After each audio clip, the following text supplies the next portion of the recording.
Have you heard of the term summer body or getting six-pack fit for the beach? Sure, it's a Western term from colder countries where people wait for the weather to get warmer to shed their clothes and show off their physiques.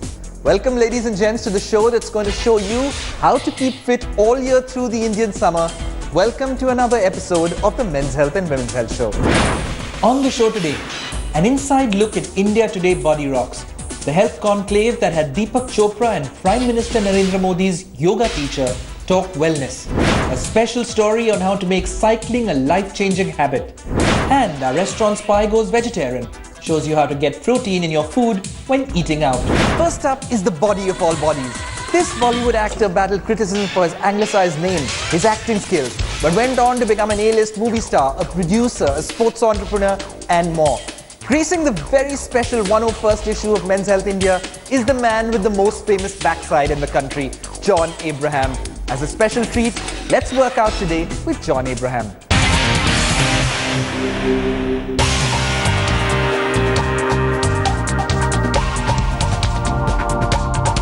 In 2006, all the producers took their checks back and said goodbye, John.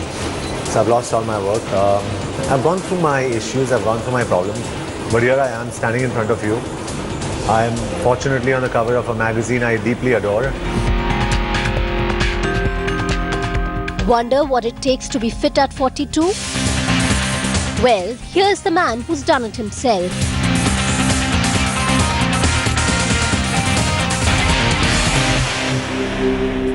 I saw Sylvester Stallone and I said, wow, that's the man I want to be. And I really worked hard. And my biggest compliment happened when he saw a shot of me hanging out of a bus in Shootout at Wadala. And he said, this guy is more jacked than I ever was. Now, maybe he just said it because he had to say it, but for me, he's my idol and he said it. I felt so good.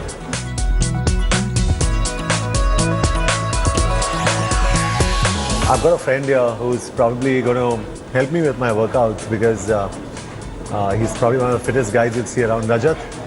Rajat's here. Rajat's a men's health guy, and Rajat's going to show us exactly how we kind of do the inclined dumbbell press or the inclined barbell press. But before that, I'd like to introduce you to someone who's very instrumental in making my workouts happen. And that's this gentleman here. That's Vinod. So Vinod trains me, and he's been training me for a long time. Vinod is responsible for my body and force, which people liked. And then Shootout at Wadala, Manya Surve. He's a real Manya Surve. So let Rajat show us how we need to do our inclined barbell press. Yeah, let's do that. So Rajat's going to get in, and basically why we have someone like Rajat, Vinod helps me is because we kind of spot each other, we kind of help each other, and we kind of push each other. So, after he finishes his reps, we get on to our reps and we start. And it's always about pushing. I think you can come down at the count of 5. So you can come down come down 1, 2, 3, 4, 5. Control it now. 1, 2, 3, 4, 5. Up fast. 1, 2, 3, 4, 5. And that's a perfect exercise, I believe. The inclined barbell press for the upper cleavage. Fantastic. That's it. I always believe that my form is never 100%. I need correction.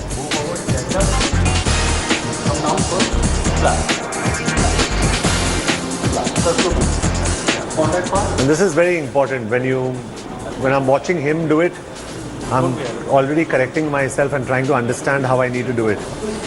Because he's a student right now and he's being taught by a professional. Sometimes some of us have good bodies, but we can't make good trainers. So it's always important to listen to a trainer and to understand why he's saying what he's saying. And there's some of us who can help ourselves, but most of us need direction, including myself.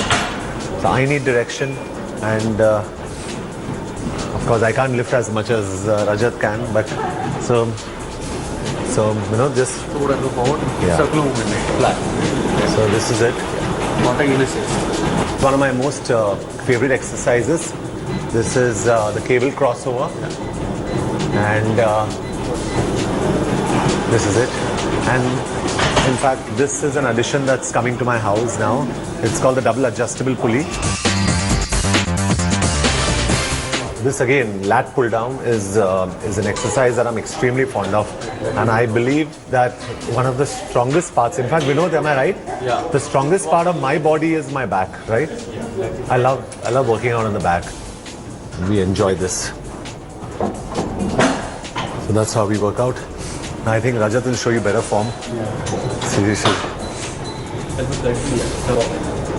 And people think this is easy, but you know, they're called weights because they're heavy and you need to lift them. And you know, people should really appreciate what people like us do in the gym, because we really work hard for everything. So this is a very special exercise which most Indian men don't want to do. It's called legs. Right? Right, sir. Okay, so let's do the leg press and okay. So this is basically for your quadriceps, your hamstrings, your calves, works your entire, your hip flexors, literally everything on your lower body. And you know, you need to tighten your core when you do it. And that's how we pull back. And this should be fun actually. But people run away from this, right, Rajat? Yeah.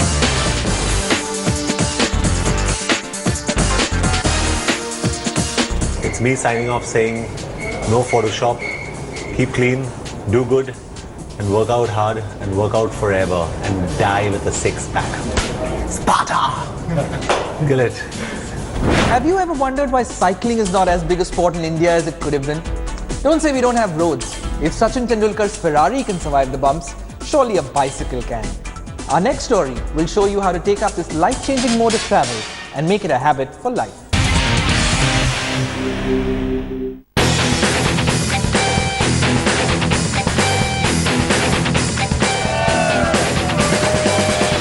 We're addicted to endorphins.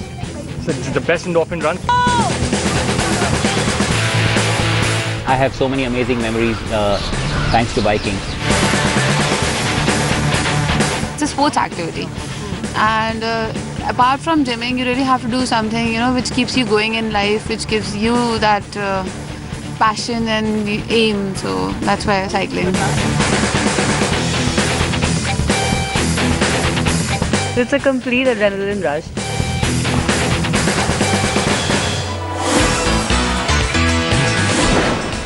There is something that connects all of them.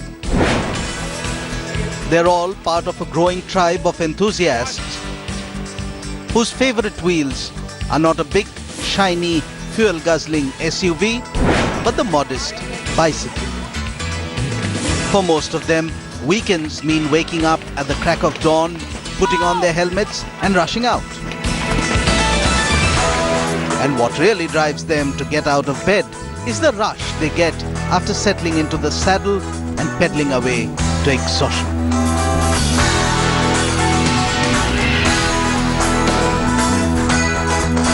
It's like a very adventurous sport, and definitely after a week, when it's weekend and you have to cycle, it gives you that relaxing feeling and you feel like relieved, and it's like a stress buster thing. Over the weekend is when I do my long rides, and it's perfect over the weekends simply because you know, you have a little bit more time, traffic is light, get out early morning, do anywhere between 50 to 80 kilometers.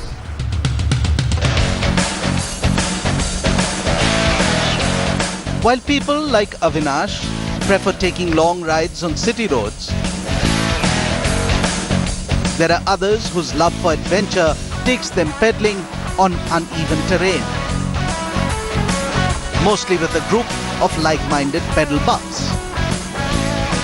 You're out here, and, look around you, it's beautiful. We're close to the city, but it's you're in the forest out there. Fresh air, and you compete with the best that we've got around here. So why wouldn't you? The love for biking is inherent, and mountain biking is something else. Like I said, you connect to nature, and it's very technical. And when you climb a hill, you basically meet yourself when you climb a hill. Gautam Chima is one of the founding members of a group of bikers in Gurgaon, Haryana, called the Aravali Trail Hunters. The group enjoys finding new trails or training hard where there are no roads. Mountain biking is inherently a risky sport, but you could be walking on the scene and a bus could knock you over. That being said, it's like you've got to wear a helmet, you've got to wear knee pads if that's optional, and we tell everybody to ride within their limits and wherever they feel safe is where you should be racing. You push the envelope, but a little at a time. You don't want to be too reckless, and it's basically comes from within every rider. It's much more like fun. I have an MTB, it's a good MTB, so the fun of MTB is in trail riding only. On tarmac, it's just normal riding. So the road bikes lead there. In trail riding, the MTBs lead here. So I just like the MTB style of living.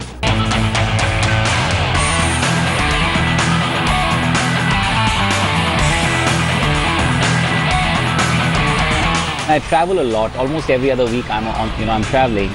I wanted to do this where I ride my bike to the airport, fold it up, check it in, keep my stuff in a carry-on bag with me, get to the other city, get out, literally pick up. I'll people pick up their boarding suitcases, pick up my folding bike, fold it out, and literally ride out of the airport into the city for wherever I am going, and kind of do one travel this way. So I'm actually still waiting to do that, and that's one of the dreams I want to be able to accomplish soon.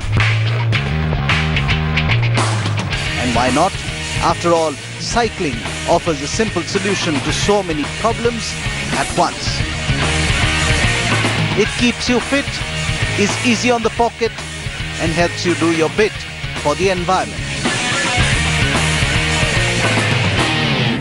The India Today Group's first health conclave of sorts, called Body Rocks, was held in Mumbai last Sunday and had spiritual guru Deepak Chopra and Prime Minister Narendra Modi's yoga teacher Dr. H.R. Nagendra talk health and wellness. Here's an exclusive look at the event that made the body rock, but also stirred the soul.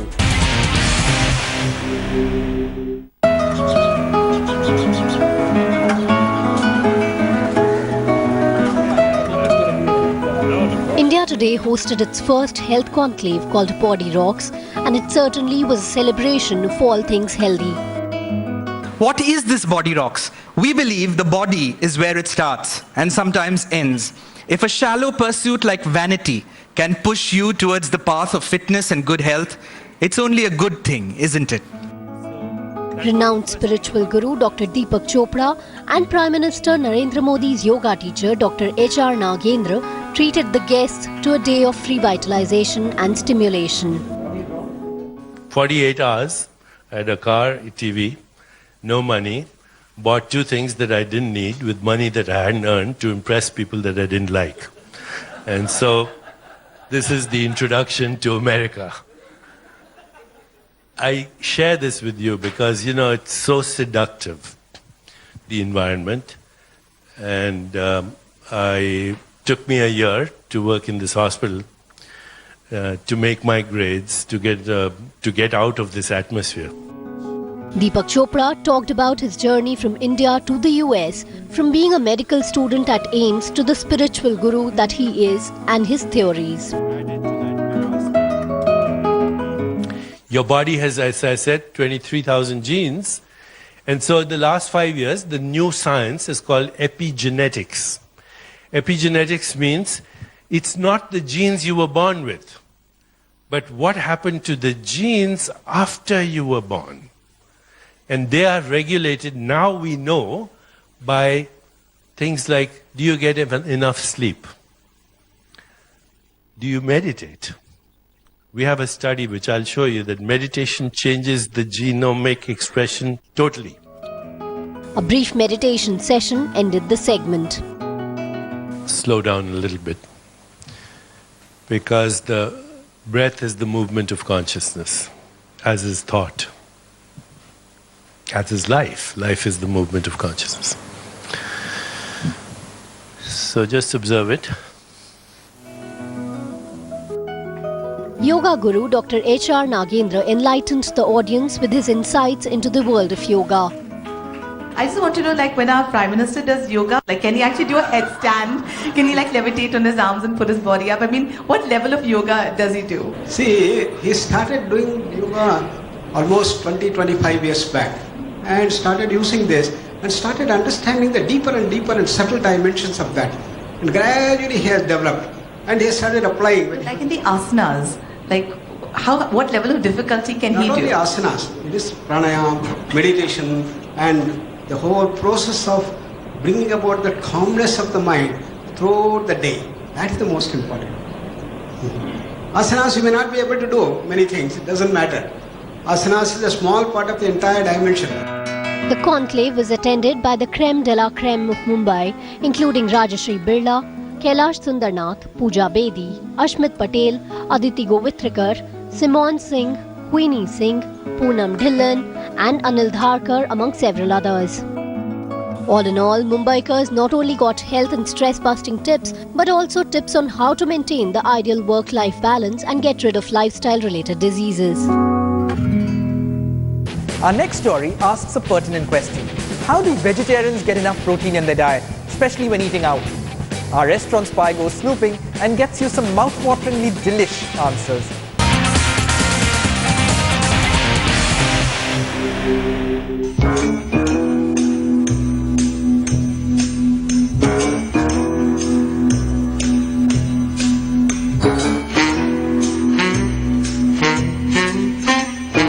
Protein is an important part of our daily diet, but a lot of vegetarians I know are always in a fix on how to get enough protein without the regular chicken or eggs.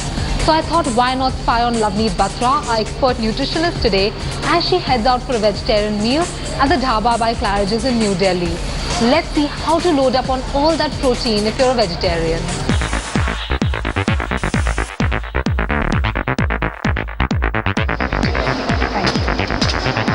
I've ordered paneer tikka and vegetable gulati kebab as appetizers.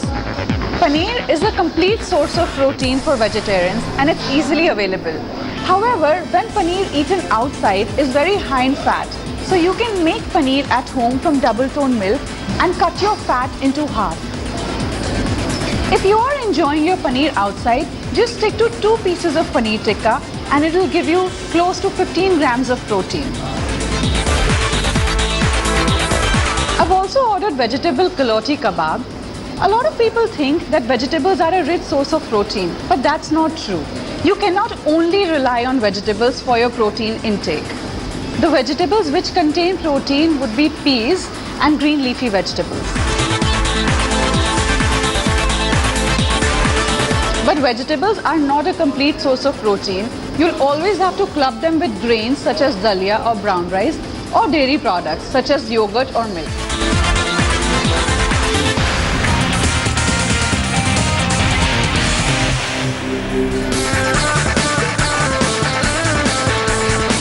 I've also ordered 2 of the most common Indian protein-rich dishes, chole and curry.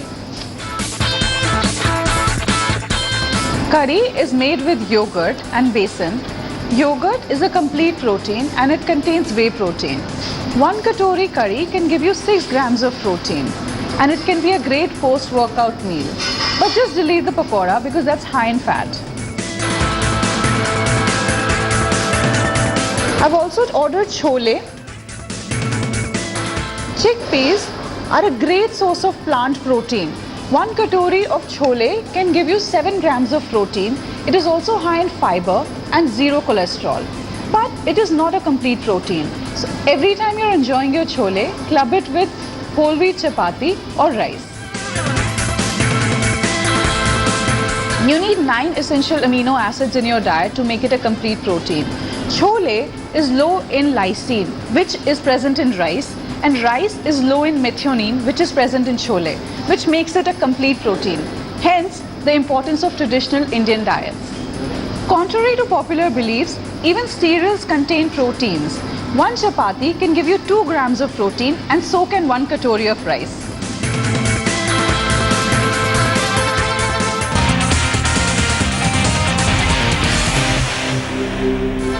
I've also ordered buttermilk, which is a great source of protein. It is made with yogurt, which is whey protein. It can be a great post-workout recovery drink. It is hydrating, contains whey protein. Also, it can be a very good refreshing snack for summer months.